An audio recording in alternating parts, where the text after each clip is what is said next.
सभी भक्तजनों को जय श्री कृष्ण। श्री सुखदेव जी कहते हैं, भगवान श्री कृष्ण और बलराम जी ने अक्रूर जी का भली भांति सम्मान किया। वे आराम से पलंग पर बैठ गए। उन्होंने मार्ग में जो जो अभिलाषाएं की थी वे सब पूरी हो गई। परीक्षित, लक्ष्मी के आश्रय स्थान भगवान श्री कृष्ण के प्रसन्न होने पर ऐसी कौन सी वस्तु है जो प्राप्त नहीं हो सकती। फिर भी भगवान के परम प्रेमी भक्तजन किसी भी वस्तु की कामना नहीं करते। देवकी नंदन भगवान श्री कृष्ण ने सायंकाल का भोजन करने के बाद अक्रूर जी के पास जाकर अपने स्वजन संबंधियों के साथ कंस के व्यवहार और उसके अगले कार्यक्रम के संबंध में पूछा। भगवान श्री कृष्ण ने कहा, चाचा जी, आपका हृदय बड़ा शुद्ध है, आपको यात्रा में कोई कष्ट तो नहीं हुआ। स्वागत है, मैं आपकी मंगल कामना करता हूँ। मथुरा के हमारे आत्मीय, सुहृद, कुटुंबी तथा अन्य संबंधी सब सकुशल और स्वस्थ है ना। हमारा नाम मात्र का मामा कंस तो हमारे कुल के लिए एक भयंकर व्याधि है। जब तक उसकी बढ़ती हो रही है तब तक हम अपने वंश वालों और उनके बाल बच्चों का कुशल मंगल क्या पूछें। चाचा जी, हमारे लिए यह बड़े खेद की बात है कि मेरे ही कारण मेरे निरपराध और सदाचारी माता पिता को अनेकों प्रकार की यातनाएं झेलनी पड़ी, तरह तरह के कष्ट उठाने पड़े, और तो क्या कहूँ, मेरे ही कारण उन्हें हथकड़ी बेड़ी से जकड़कर जेल में डाल दिया गया तथा मेरे ही कारण उनके बच्चे भी मार डाले गए। मैं बहुत दिनों से चाहता था कि आप लोगों में से किसी न किसी का दर्शन हो। यह बड़े सौभाग्य की बात है कि आज मेरी वह अभिलाषा पूरी हो गई। सौम्य स्वभाव चाचा जी, अब आप कृपा करके यह बतलाइए कि आपका शुभागमन किस निमित्त से हुआ।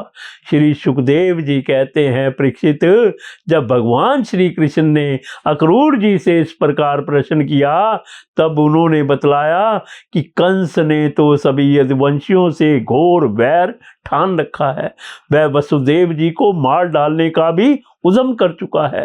अक्रूर जी ने कंस का संदेश और जिस उद्देश्य से उसने स्वयं अक्रूर जी को दूत बनाकर भेजा था और नारद जी ने जिस प्रकार वसुदेव जी के घर श्री कृष्ण के जन्म लेने का वृत्तांत उसको बता दिया था, सो सब कह सुनाया। अक्रूर जी की यह बात सुनकर विपक्षी शत्रुओं का दमन करने वाले भगवान श्री कृष्ण और बलराम जी हंसने लगे और इसके बाद उन्होंने अपने पिता नंद जी को कंस की आज्ञा सुना दी। तब नंद बाबा ने सब गोपों को आज्ञा दी कि सारा गोरस एकत्र करो, भेंट की सामग्री ले लो और छकड़े जोड़ो। कल प्रातः काल ही हम सब मथुरा की यात्रा करेंगे और वहां चलकर राजा कंस को गोरस देंगे। वहां एक बहुत बड़ा उत्सव हो रहा है, उसे देखने के लिए देश की सारी प्रजा इकट्ठी हो रही है। हम लोग भी उसे देखेंगे। नंद बाबा ने गांव के कोतवाल के द्वारा यह घोषणा सारे ब्रज में करवा दी। परीक्षित, जब गोपियों ने सुना कि हमारे मनमोहन श्याम सुंदर और गौर सुंदर बलराम जी को मथुरा ले जाने के लिए अक्रूर जी ब्रज में आए हुए हैं तो वे सब व्याकुल हो गई। भगवान श्री कृष्ण के मथुरा जाने पर हृदय में ऐसी जलन हुई कि गर्म सांस चलने लगी, मुख कमल कुमला गया और बहुतों की ऐसी दशा हुई, वे इस प्रकार अचेत हो गई कि उन्हें खिसकी हुई ओढ़नी, गिरते हुए कंगन और ढीले हुए जूड़ों तक का पता न रहा।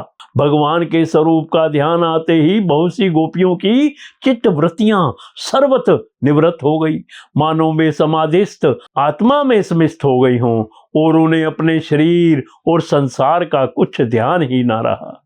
बहुत सी गोपियों के सामने भगवान श्री कृष्ण का प्रेम, उनकी मंद मंद मुस्कान और हृदय को स्पर्श करने वाली विचित्र पदों से युक्त मधुर वाणी नाचने लगी। वे उसमें तल्लीन हो गई, मोहित हो गई। गोपियां मन ही मन भगवान की लटकीली चाल, भाव भंगी, प्रेम भरी मुस्कान, चितवन, सारे शोकों को मिटा देने वाली वाली ठिठोलियां तथा उदारता भरी लीलाओं का चिंतन करने लगी और उनके विरह के भय से कातुर हो गई। उनका हृदय, उनका जीवन, सब कुछ भगवान के प्रति समर्पित था। उनकी आंखों से आंसू बह रहे थे। वे झुंड की झुंड इकट्ठी होकर इस प्रकार कहने लगी।